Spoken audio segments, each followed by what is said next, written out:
baca bersama-sama. Begini bunyi firman Tuhan. Roh Kudus dijanjikan, hai Theophilus, dalam bukuku yang pertama, aku menulis tentang segala sesuatu yang dikerjakan dan diajarkan oleh Yesus.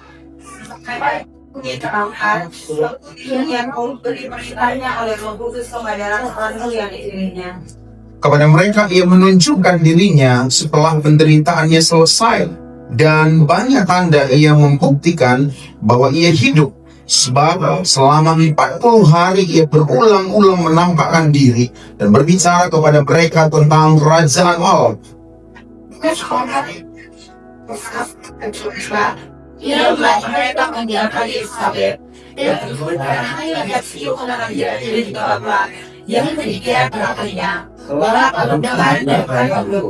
sebab Yohanes membaptis dengan air, tetapi tidak lama lagi kamu akan dibaptis dengan Roh Kudus.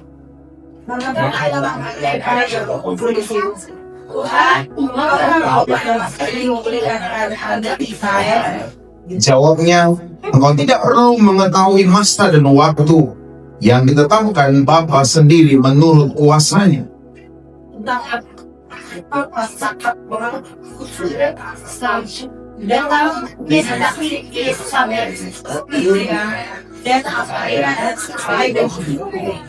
Sesudah ia mengatakan demikian, terangkatlah ia disaksikan oleh mereka, dan awan menutupnya dari pandangan mereka.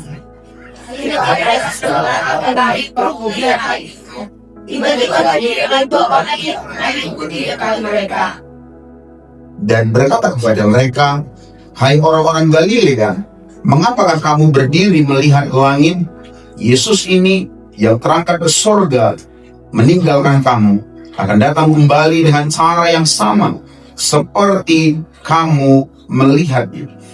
Saudaraku yang terkasih, Yesus berkata, berbahagialah orang yang mendengarkan kabar firman Allah, tetapi yang lebih berbahagia lagi orang yang melakukan hari lepas hari. Saudaraku, di akhir daripada ayat 11, di sana dikatakan oleh firman Tuhan, hai orang-orang Galilea, mengapakah kamu berdiri melihat kami? Yesus ini yang berangkat ke surga meninggalkan kamu akan datang kembali dengan cara yang sama seperti kamu melihat dia naik ke surga. Saudaraku yang terkasih, kalau kita melihat kondisi untuk kekinian, kalau pada waktu itu ketika Yesus itu hadir dan bersama-sama dengan banyak orang, Yesus tidak dicari. Yesus hanya dilihat bagaimana dia menyembuhkan, bagaimana dia bisa membuat 5 roti 2 ikan setelah 12 bakul, bagaimana membuat orang yang lumpuh berjalan, bagaimana membuat orang yang buta melihat. Tetapi kita membaca Alkitab bahwa 40 hari Yesus menunjukkan bagaimana orang-orang pilihannya dia ajar, dia didik, dia teguhkan, dia bawa kembali kepada dari kegagalan kepada suatu pengharapan yang hidup. Ini menunjukkan bagaimana kita melihat setiap orang yang jauh dari Yesus. Ketika Yesus datang, bahwa setiap kita harus meresponi untuk benar-benar datang dan mengikutnya. Kalau kita melihat sekarang Yesus yang justru dicari-cari di zaman sekarang. Di mana Yesus? Di sini kah Yesus? Di mana Yesus? Di gedung ini kah Yesus? Di tanah lapang ini kah Yesus? Atau di acara-acara mana kah Yesus berada?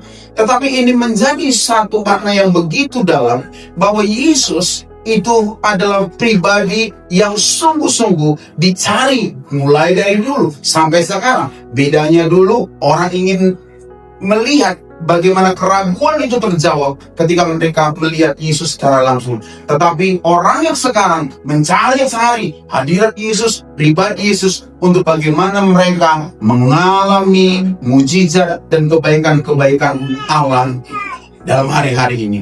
Kalau kita melihat ini meneguhkan bahwa iman Kristen itu bukanlah cerita dongeng, bahwa kita melihat iman Kristen adalah fakta sejarah, pengajaran yang solid.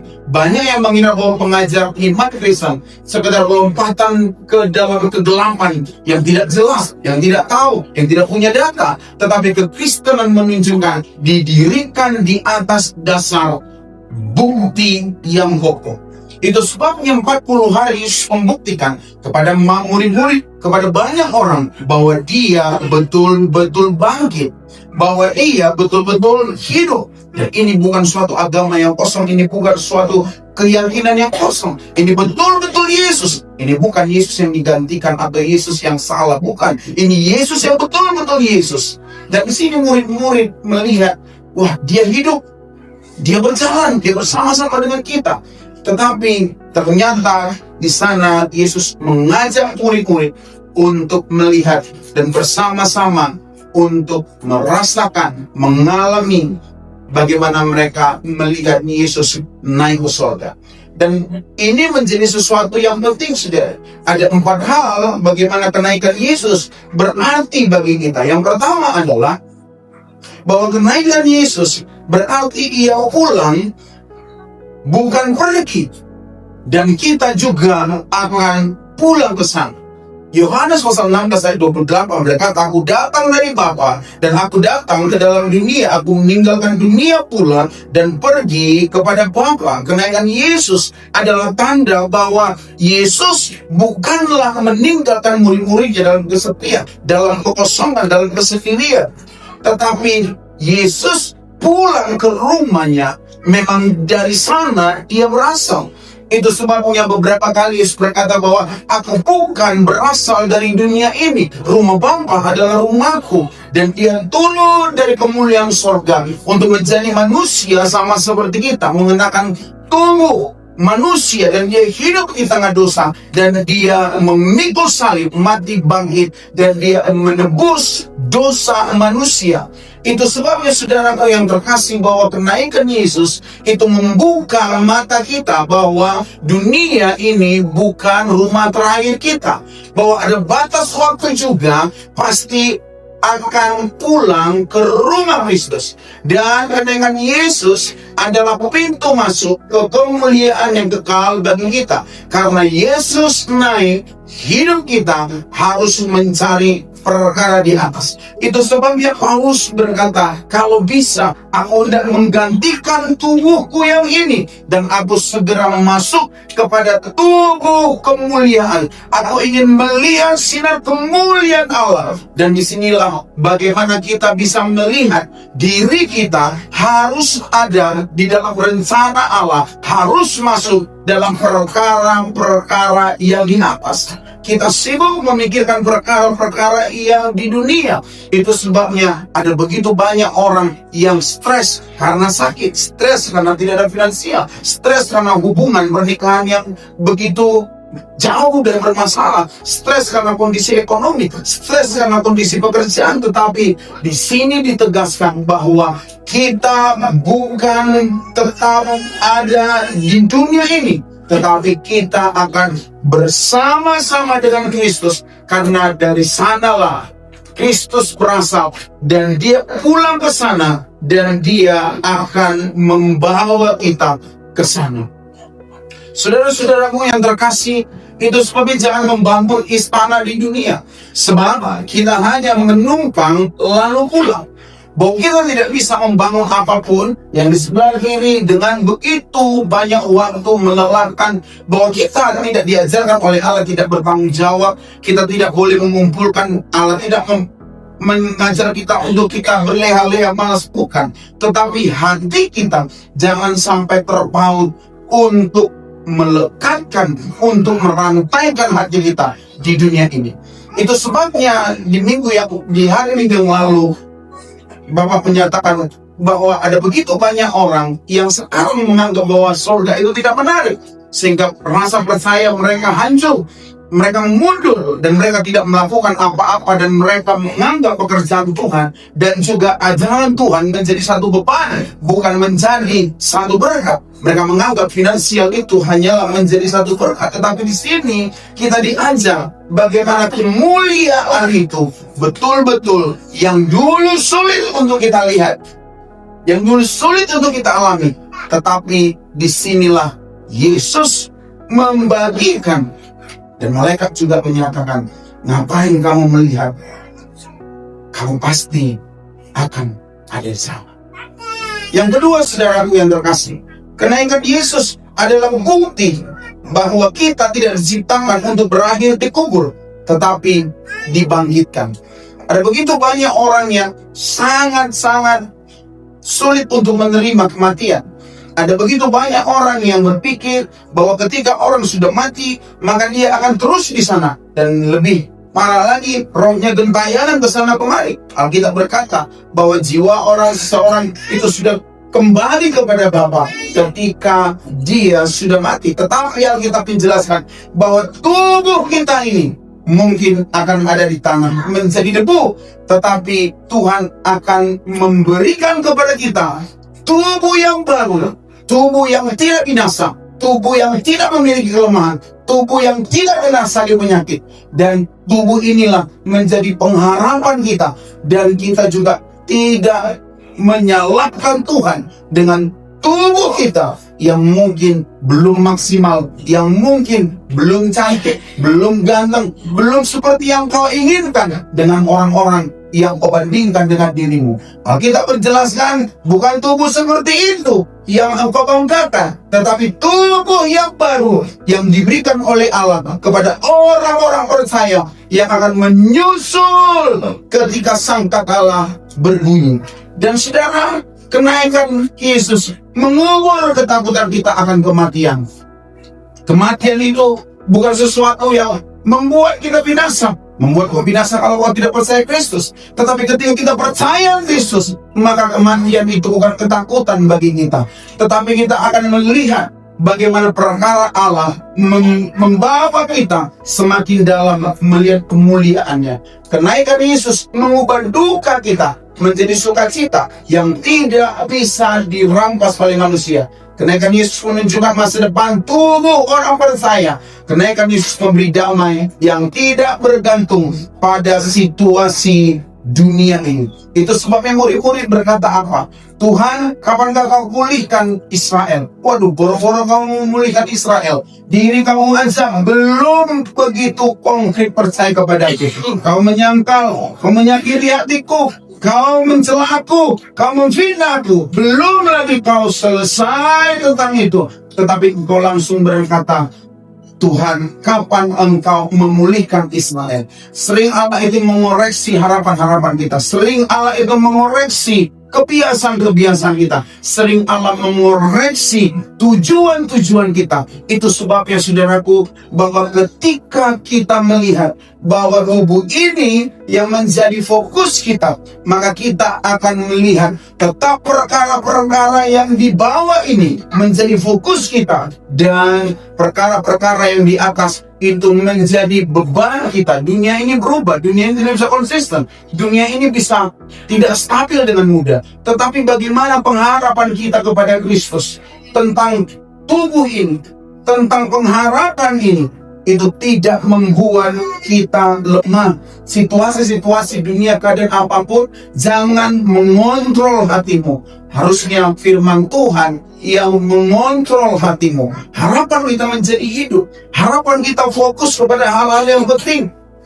Harusnya mereka berkata, Tuhan, bagaimana hatiku dipulihkan? Bagaimana komitmenku betul-betul? Bagaimana aku tidak berdua hati terus, Tuhan? Bagaimana aku tidak manipulatif orangnya? Bagaimana aku, Tuhan, betul-betul menunjukkan keadaan yang sebenarnya? Aku ingin berubah, Tuhan.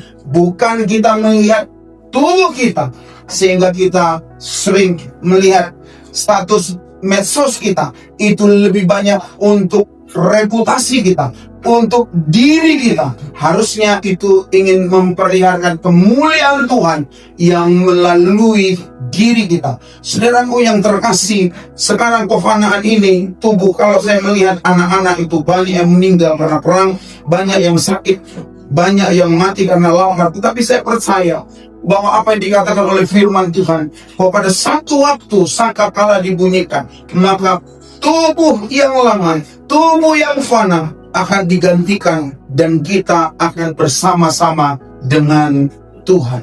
Kuburan tidak bisa menahan milik Tuhan, dan pastikan kamu adalah milik Tuhan. Kalau kau milik Tuhan, kuburan tidak bisa menahan. Tetapi kalau kau bukan milik Tuhan, kuburan itu akan tetap menjadi kuburanmu, dan kau akan menjadi orang yang akan dihakimi bersama orang-orang berdosa lainnya. Terus Bapak Saudara, kalau kita melihat ada begitu banyak kuburan-kuburan yang cantik, yang megah, yang mahal-mahal.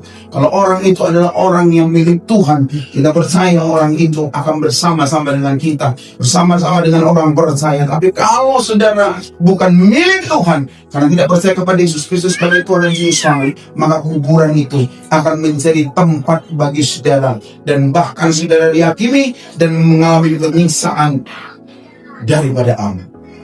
Yang ketiga, kenaikan Yesus adalah awal pekerjaan kerajaan Allah kita di bumi. Itu sebabnya saudaraku yang terkasih, Kisahkan Rasul pasal yang pertama ayat ke-8. Tetapi kamu akan menerima kuasa dari Roh Kudus. Dan ingat saudara, bahwa urapan itu, karunia itu, kuasa itu kuasa untuk memberitakan Injil. Bukan kuasa untuk menunjukkan diri kita yang berubah, hanya berubah, sekedar berubah. Tetapi kuasa itu, tetapi karunia itu diberikan supaya kita betul-betul mengambil bagian dalam tanggung jawab iman, tanggung jawab firman Tuhan.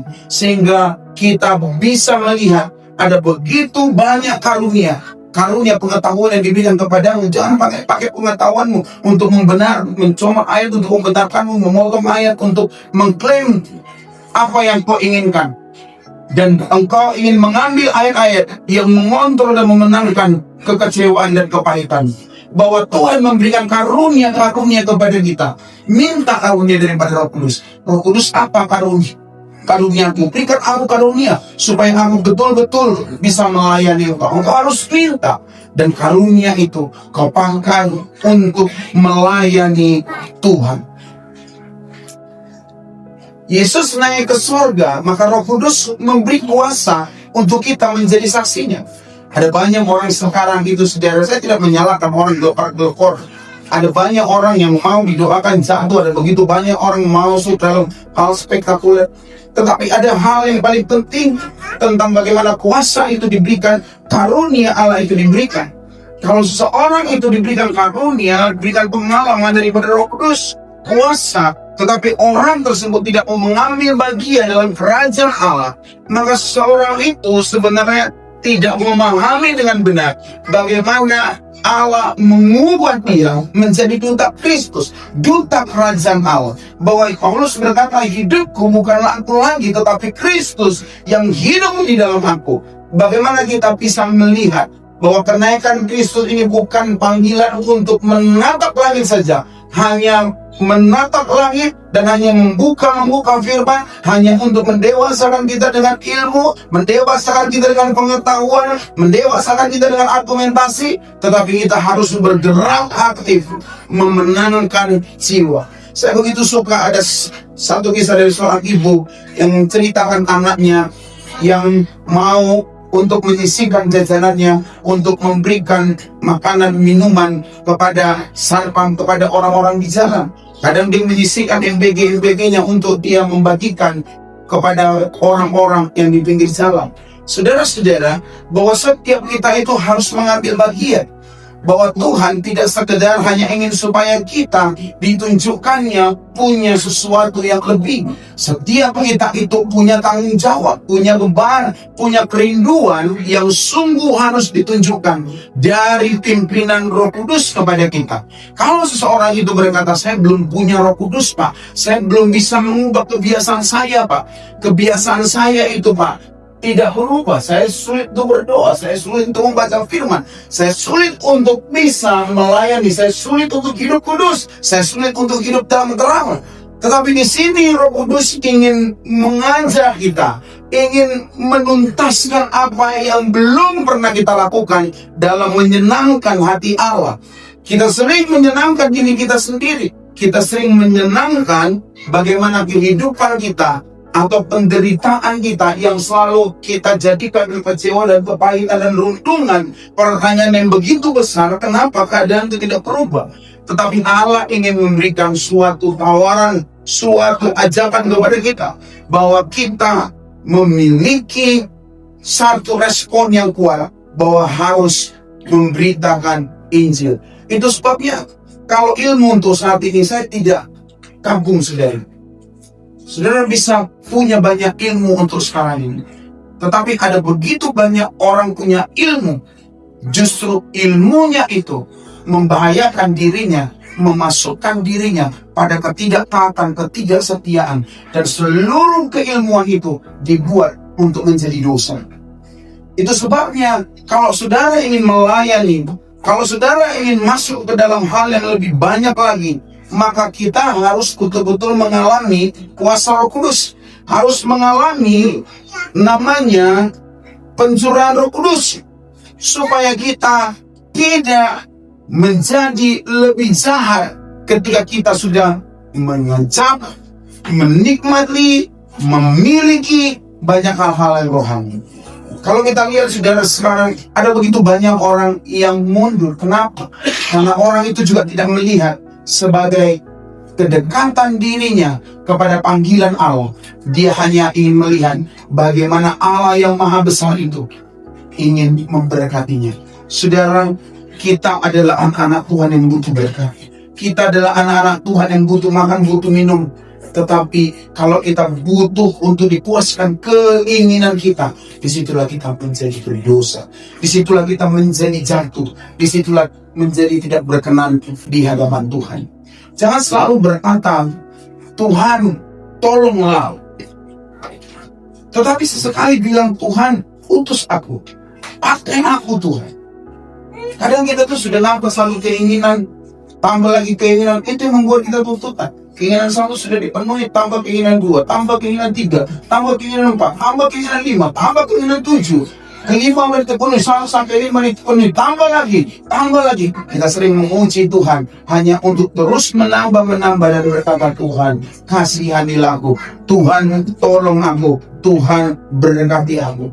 Tetapi saudara, kita tidak pernah berkata, Tuhan utus aku. Apa kira-kira pekerjaan Tuhan yang kurang? Apa kira-kira yang harus dilakukan? Apa kira-kira yang Tuhan berkenan untuk aku ada di dalam pekerjaan Tuhan, di dalam kerajaan Tuhan? Sehingga kalau kita melihat ada sesuatu pelayanan yang kecil, justru kita udah menganggap, wah itu bukan kelas aku lagi, aku kelas yang tinggi. Habis saudara, kadang tiap pagi itu nyiramin teh ayam biasa aja, melakukan hal-hal yang sepele yang tidak dianggap orang kami lakukan. Walaupun orang bilang, wah kamu sudah begini, kamu sudah, nggak ada itu. Kita sungguh harus bilang di hadapan Tuhan, Tuhan utuslah aku, mau hal yang kecil, mau hal yang besar, mau hal yang bagaimana, aku sedang melayani Engkau. Tapi kadang-kadang kita itu tetap ada di posisi, Tuhan tolong aku, Tuhan udah dapat dikasih, Tuhan terus Tuhan tolong aku untuk apa? Kakak mengubahmu untuk menjadi duta kerajaan Allah, bukan untuk duta dunia. Bukan untuk duta berkat dari dunia, tetapi menjadi duta kerajaan Allah. Kita bergerak. Yang terakhir sudah, kenaikan Yesus adalah jaminan kedatangannya kembali.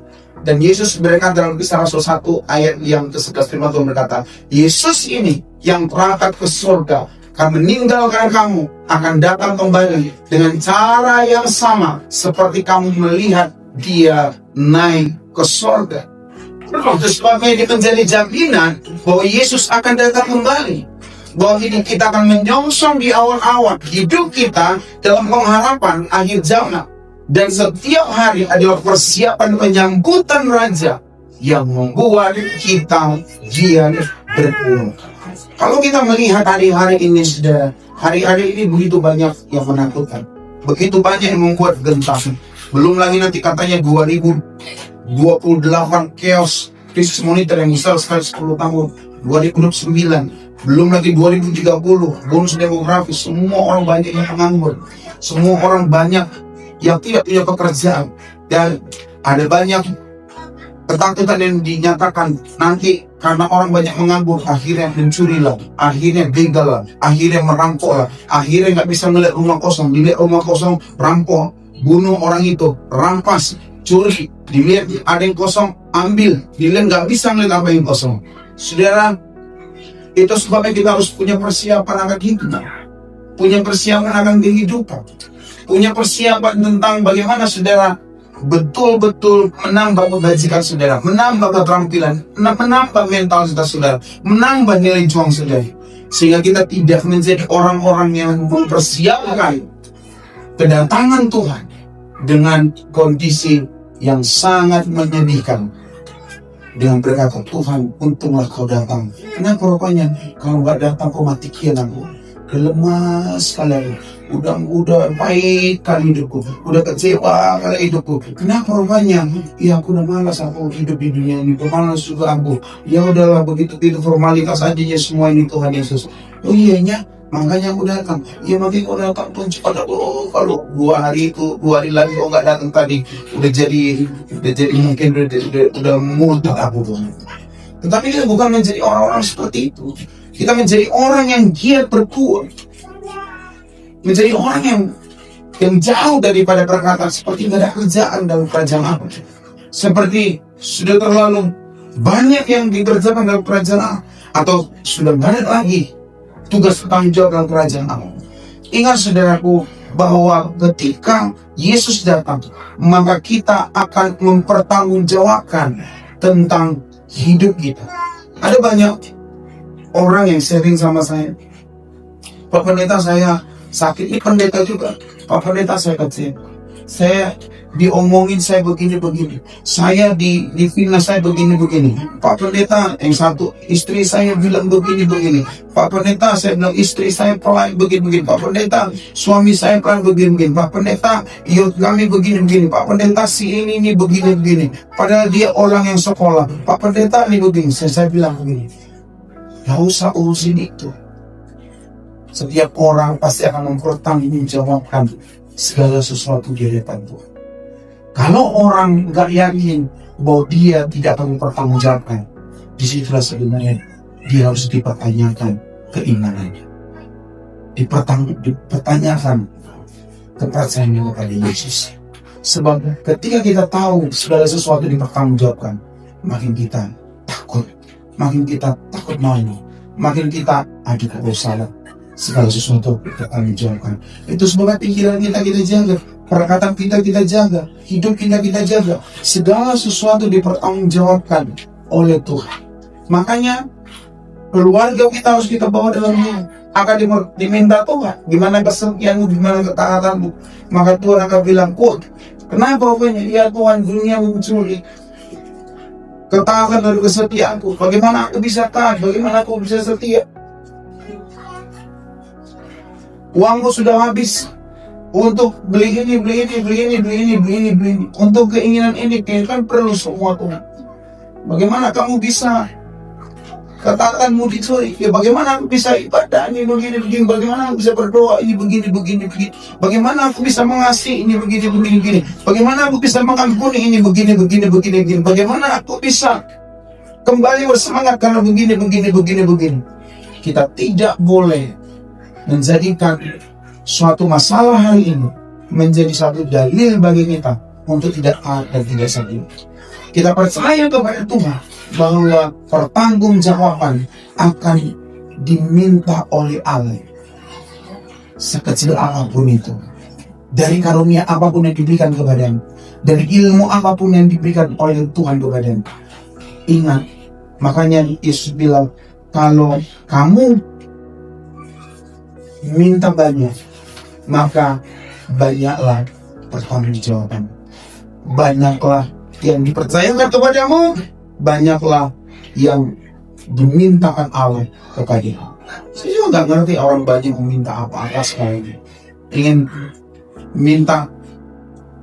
cepat tahu dari segala hal yang ragu, dari ayat-ayat, dari argumentasi atau dari perdebatan. Kalau udah tahu mau jadi apa?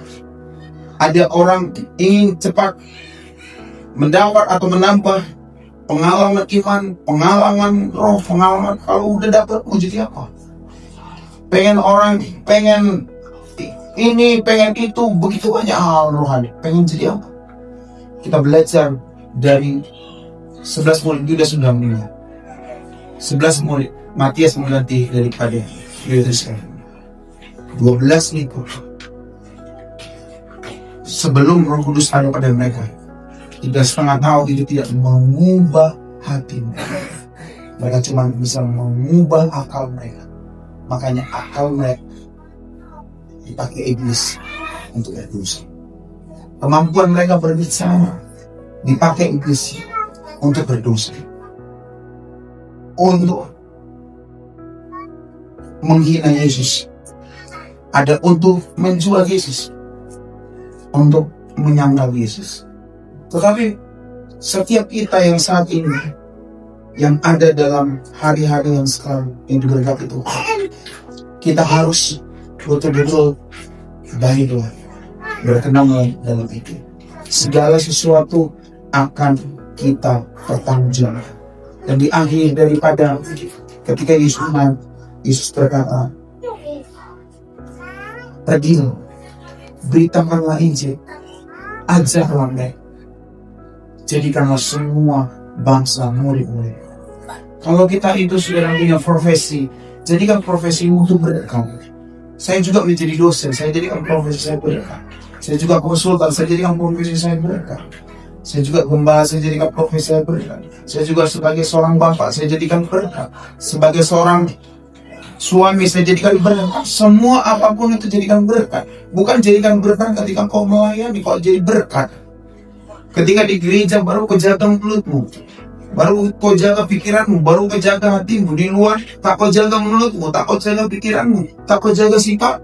Jadi kita tidak akan bisa menunjukkan ini sebenarnya pertanggungjawaban apa yang kita sadari yang akan kita tunjukkan kepada Tuhan.